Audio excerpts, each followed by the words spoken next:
Mm. And then here's the other thing, fake it until you feel it. I like that. Because the truth of the matter is, at the beginning, this was all in COVID. My intention was really much smaller than this turned out to be. And so when everybody else was getting excited, I'm like, what? Because I myself didn't feel the excitement at the beginning, because what I had in mind is not what it turned out to be. Welcome to the Entrepreneur Secrets podcast. I'm your host, Ruth Taylor, and today we're going to be having a very interesting conversation with Diane Batchelor. She is the author of the book, God in the Meantime, a story of trusting God's voice and embracing his timing. Diane's book was published in July 2020. And the amazing thing is that she's been able to keep that book alive and keep the momentum going. And Diane will be sharing in our Caribbean Entrepreneur Summit in January 2023. So you can come on out and meet her and have a discussion on that, ask your questions. But let me tell you a little bit more about her. She was born and raised in Jamaica, and since 2006, she has made Panama her home.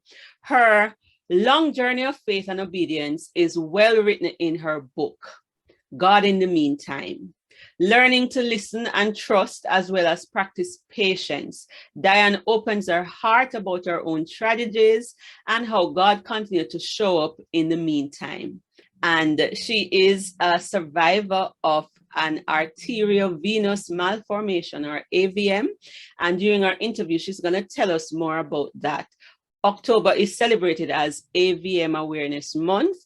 And so we are looking forward to how that played out in her book and what she is doing today. But before Diane speaks and tell us more about her journey, I'm really excited and want to congratulate Diane. Her book has 59 reviews or ratings, and she's just really kept the momentum going in the past 2 years. And I want to say a huge congratulations, Diane. And I look forward to what you will share that will help our authors to keep their book alive. So welcome to the show, Diane. Thank you so much. Thank you. It's really a pleasure to be here. And we're talking about what have I done? But I just have to, first of all, big up God, because in no uncertain terms, any success that I've had with this book has really been about God opening doors for me. And I remember when we met and you spoke to me about that I wanted just to have something to celebrate my 60th birthday. And you said to me, Diane, you're going to find yourself being invited to speak and this and that and the other. And I'm like, no, that's not what I'm interested in. I'm just interested in marking my 60th. And you said, don't you worry, you will see. And you were right, because I just began to see doors after doors after doors open. And I smile when you mentioned, after 2 years, you've been keeping the momentum going. And I smile because so many times during this 2-year period, I have thought, okay, that's enough. It's done. I've sold more than 60. I've given away more than 60. Enough people have heard about it. And then it's like the Lord would tap me on my shoulder with somebody from some remote place calling or writing or commenting somewhere to say, I just found this book and it has made such a difference in my life. And so many of that have happened at times when I have felt it's over now. I've done enough, it's over. And so if I'm going to really take credit for anything, I'm going to say the credit would be, first of all, to God. But if I take credit, it would be that I have picked myself up when I've been down and said, okay, God, if you're opening a door, I'm going to walk through it. So in that way, there's a scripture that says his divine power has given us everything we need for life and godliness. Well, if I never knew that before, this book episode has shown me that. First of all, God provided a friend of mine who said to me, Diane, you should write, and then introduced me to you. and that was one of the things that blew me out of the water, because I heard about, that I should write, and I wanted to write something for my children. But then to hear that there is somebody who wrote in quick order, I thought to myself, okay, last minute I'm thinking of this thing. I think it was like February or March that I contacted you. And I said to you, is this possible? And you said, Diane, if you're able to do so, so and so and so, it's possible.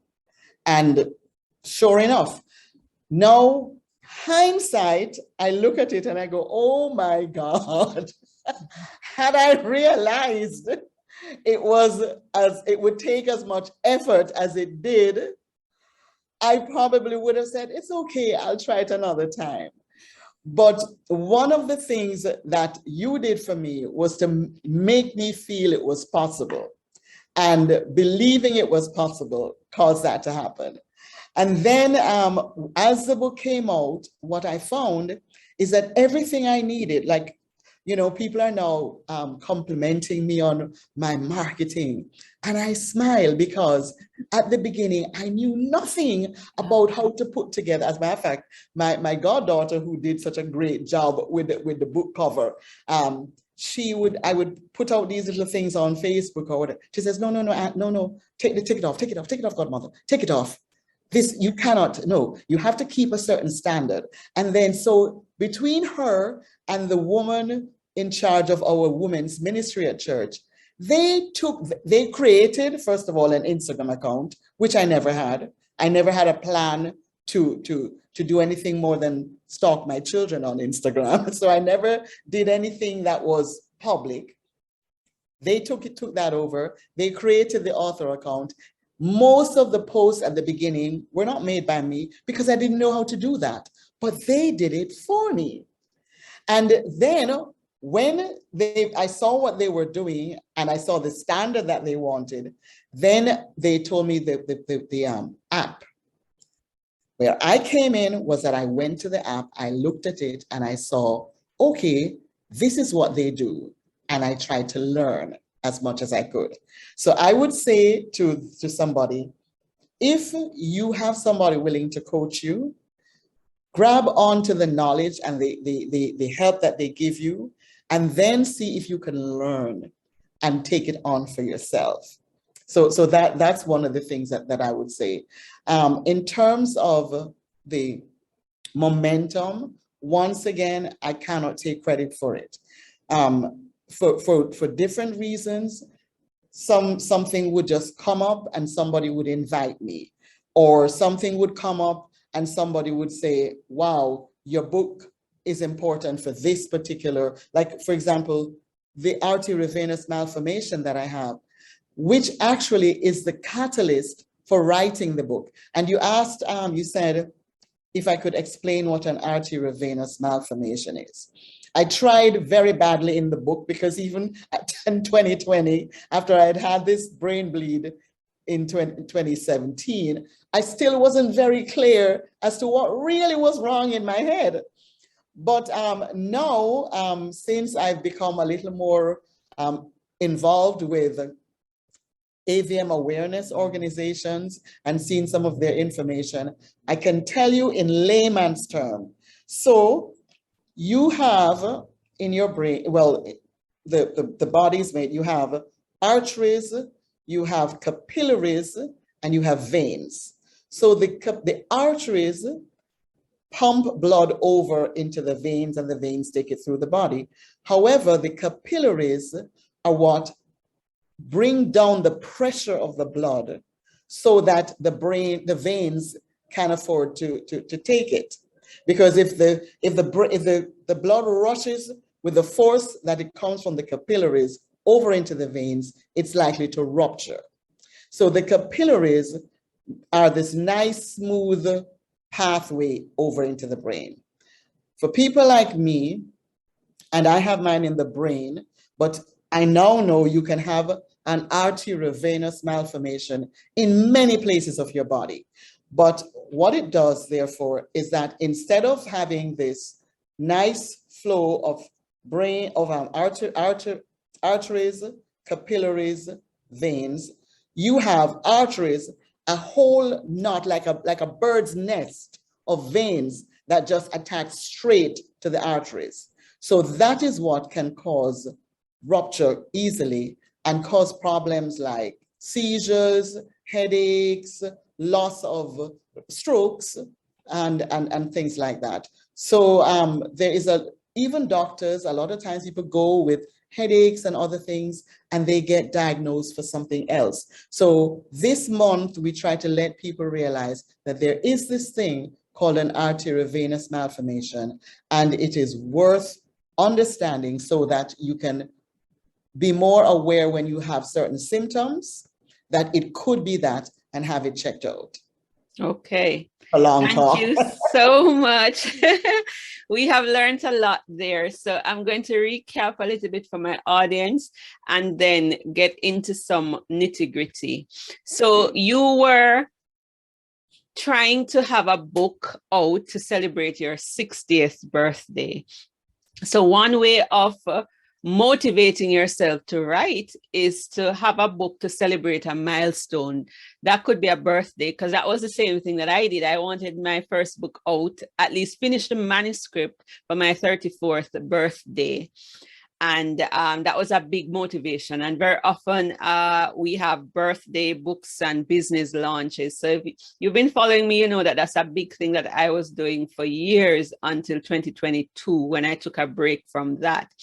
And then in terms of keeping the momentum going, I know you had a launch. You had two launches. You had one in Spanish and one in English, and you got help. So try not to do all of this by yourself. Notice that she didn't know to do the post, and someone else opened up her Instagram account for her. Before I continue giving the tips based on your response, I just want to ask, is this something you had to pay for, the help that you got? The help from your church sister, the help from your goddaughter? Was this paid help? Okay. 90% of it was unpaid help. Of course, for my goddaughter, I had to pay her to put together this lovely book cover, and it was the first time she was doing it, but she got found the resources, got instructions from you, and she did a marvelous job. Of course, I had to pay her, and I'm sure she gave me a good price because I'm her godmother. But for the most part, the people who came alongside to help offer their help free of charge.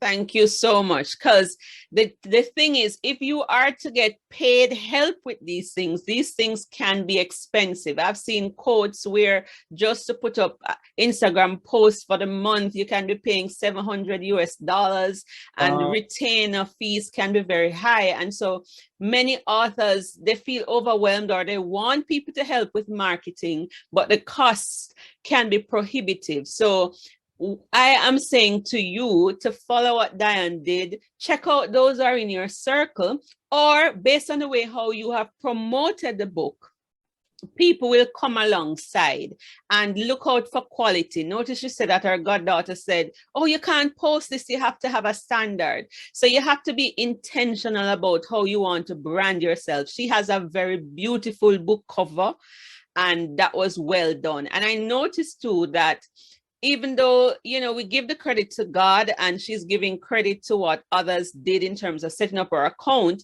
before the book came out, she was excited about the book. She was putting out videos on Facebook even before she started the Instagram thing. So she was naturally excited about her book, and she still is excited about the book. So if you're going to keep the momentum, you have to be excited about your book. You have to be intentional and get help. This thing of publishing a book, you need help. So even though we use the term self-publishing, I don't like it. It's a misnomer. You really have to get help, both in publishing and marketing. And look around you. She said a church sister helped her. No, you may not be religious or affiliated in that way, but who can you ask to assist you? Notice she didn't say she had 5 or 10 persons assisting. She mentioned just 2 to get started. And then the third thing is that you must be willing to learn. So they started the process, and then she said she got wind of the app and she learned to do it. The challenge with marketing is that too often our authors, they don't want to learn. They don't want to do anything but write. But this has to involve you in the process. Even if you get a traditional marketing deal, it's becoming less and less a norm for them to do the marketing for you. You have to be integrally involved in the process. And so, Dan, I want to ask, because I am struggling to get reviews, or I haven't been paying attention to that. I know there's a God factor, that God moved people's hearts, but how did you manage to get so many reviews in 2 years? What exactly did you do? Give us some tips for those who want to get more reviews on their books online. Okay. Well, first of all, I want to clarify something. Those videos at the beginning that were on Facebook, the same person who helped me to launch the thing, she took over my Facebook page as well. And she made me do those videos. And the funny thing is, if I look back at some of those videos and I could see the way I was, because I was like, oh, I can't believe I'm an author, because it just felt weird to even say it. But when I'm listening to you now and I'm realizing that what I did was that I submitted myself to somebody else's leadership. She was, Diane, this is what you've got to do. She set up the timetable of, okay, you're going to put one video out this week, then another one on this day, another one in English, one in Spanish. And she said, so I basically just followed what she told me to do. You know, and then here's the other thing, fake it until you feel it. I like that. Because the truth of the matter is, at the beginning, this was all in COVID. My intention was really much smaller than this turned out to be. And so when everybody else was getting excited, I'm like, what? Because I myself didn't feel the excitement at the beginning, because what I had in mind is not what it turned out to be. And so, but I just followed. She was like, Diane, you need to do so and so. So she went, Diane, and I went, okay, because I was borrowing her excitement. And so I'm glad it came across that way to you, because it goes to show that even if you're not fully there yet, go there. And then the other thing that I want to say is, when you realize that ask yourself the question, why are you doing this? And when you realize why you're doing this, then you kind of have to step back from yourself. And because, and I say this, and I want to be clear that I still struggle with this. So I'm not going to act as if, yeah, I've got this. I still struggle with what I've now come to term the imposter syndrome, where you feel to yourself, you're just everywhere. You know, in Jamaica, we say you're too enough, you know? And so when those times come, I kind of just like feel like I should pull back. Also with my arteriovenous malformation, it has left me with certain, what do you call it, residual effects that cause me sometimes to literally just not have the energy, not have I'm dealing with pain and whatever. So the last thing I have on my mind is the book. However, when the Lord has many, many times brought full front to my face the reason that this book is there. There are many people who are struggling with things that I have and am struggling with, who need to know they're not alone, who need to know that God is in their corner, Christian or not Christian. And so when I see how the book has become a lifeline to some people and an encouragement to some people, I'm like, cut your foolishness. You cannot afford to be in the corner acting as if, oh my God, I'm ashamed, I'm afraid to do this. No. So when I've been in a sense drawn up, like, come on, get your act together, then I get my act together and I go back out there. And for as long as that period lasts, I am bold and I'm not ashamed. And so it's been in times like that when I have done the cringe-worthy thing of literally making a video and begging for reviews. I literally have gone on and say, hey, review my book. It's good that you tell me to my face, but would you please, because a lot of people would tell me personally or write me personally, and I go, no, please go put it on Amazon. But that's where it really counts. And so it really was just being a little bold-faced about not just asking, not being afraid to ask. The scripture says, ask and it shall be given unto you. And not to be afraid of no. No is not a bad word. I believe if you don't ask, you don't know if somebody's willing to help. And if they can't, then that's okay. But let it not be because you didn't ask. Thank you so much. So we're getting some more gems there, that she too has had that feeling like, I can't do this, I don't want to do this. But because of the why, the purpose behind writing this book about it helping others, she's being able to push past the discomfort to do what needs to be done. And she has what I would call a quote unquote marketing manager. The person may not have called herself that, but that is in essence what has happened to her, and then asking for the reviews. And I must say, I have not been asking. And the times when I did get reviews were the times when I asked. So you want to get more reviews? Ask for the reviews, because as she said, people will write and tell you, this is good, but ask them to get the Amazon copy and leave a review. And we know, for example, if they are close friends and family members, sometimes Amazon will reject the reviews. And so you want honest reviews, unbiased reviews, and you have to keep showing up. As we bring this interview to a close, though, apart from your social media posts and the social media aspect and putting out videos, what are some of the other things that has happened that you think has helped to promote and keep the book alive? Have you been going on television interviews, radio interviews, conferences, podcasts? What are some of the things that has happened since you published the book that possibly we can use those to trace and say, that was creative marketing and that helped to keep the book alive? Talk to us about those doors that the book opened for you. Yes, you told me that it would happen, and it did happen, that I have been invited to speak on different podcasts, different conferences, different platforms, social media platforms as well. That really has opened up a lot of avenues for that. I want to say as well that even with that, sometimes you yourself have to ask.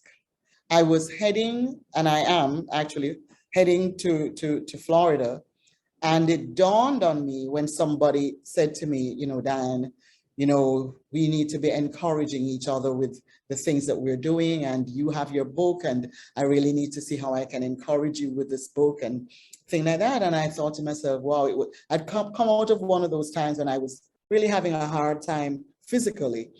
And so I was just the book was the last thing on my mind. And then I thought, you know what? I'm going to the States. So many people have said to me, because the book, as you know, was launched during COVID, there was no opportunity to face people. And so a lot of people bought books, but never got a chance to have the book signed or anything like that. So I'm like, I'm going to be in Florida.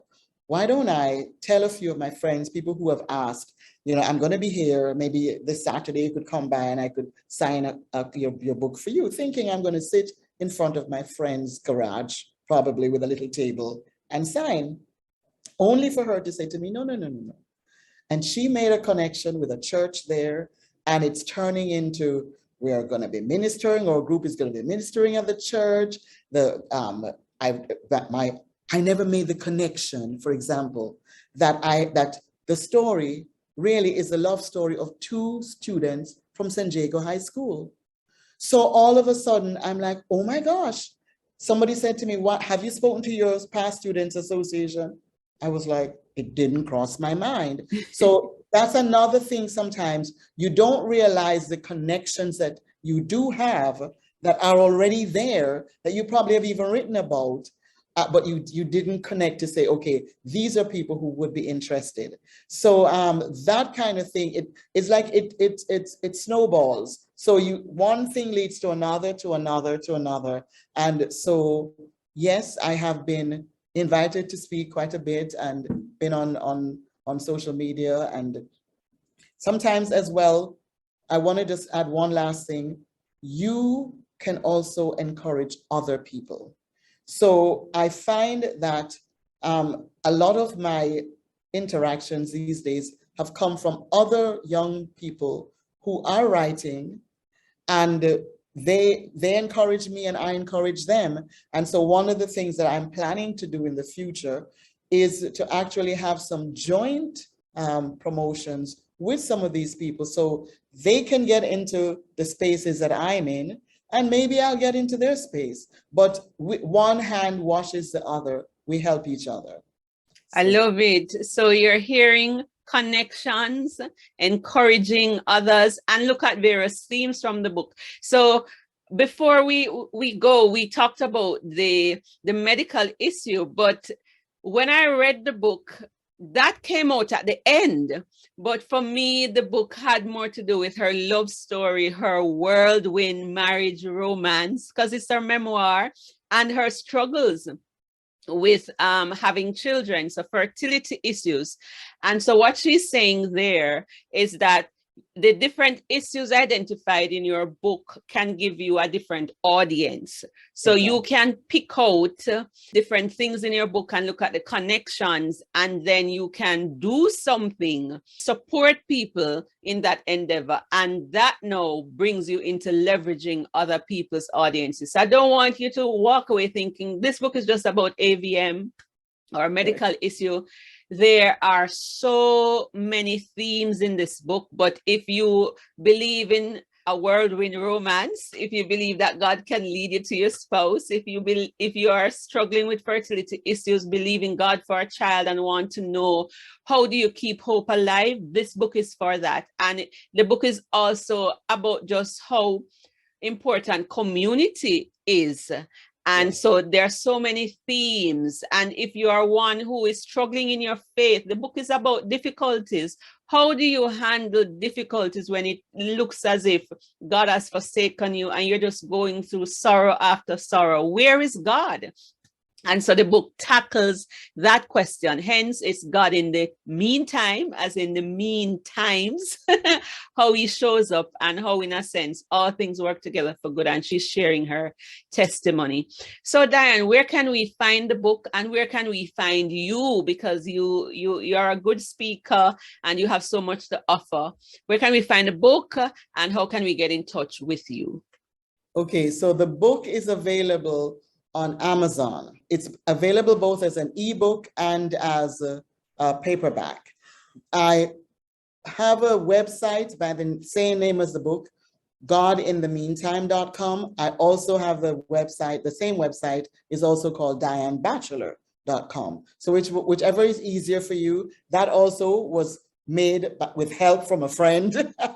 I still don't even know how to update it.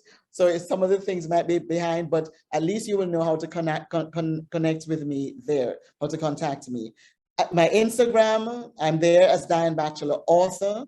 Email address is the name of the thing. It's GITMT, God in the Meantime, God, GITMT 2020, that's the year it was published, at gmail.com. So any one of those are ways to get in touch with me. And I love connecting with people. I love interacting. So even if it's just to say hi, feel free. I'm available. Thank you, Diane. You have dropped a number of gems on us, and we thank you for coming. And we want you to stay tuned over the next couple of months, because you're going to be learning more about the Caribbean Entrepreneur Summit, which is going to be held in January 2023. And Diane is going to be one of the panelists to answer your questions as we have that live Q&A session. In the meantime, we want you to check the links in the show notes for her contact information, and share this episode. Remember, October is AVM Awareness Month, and we want by January, Diane can have 100 reviews on her page. So go get the book and leave a review. This is Ruth Taylor saying thank you for listening, and ta for now until next time. I'm Tamara Francis, educator and editor. Don't forget to rate, review, subscribe, and share the podcast with your network. If you'd like to increase your impact and income with books, visit authorpreneursecrets.com for more resources, including the books Pen It to Win It and Authorpreneur Secrets. Join the Authorpreneur Secrets Academy membership group for courses, coaching, and community support to write, publish, and win with books. Until next time, go pen it to win it.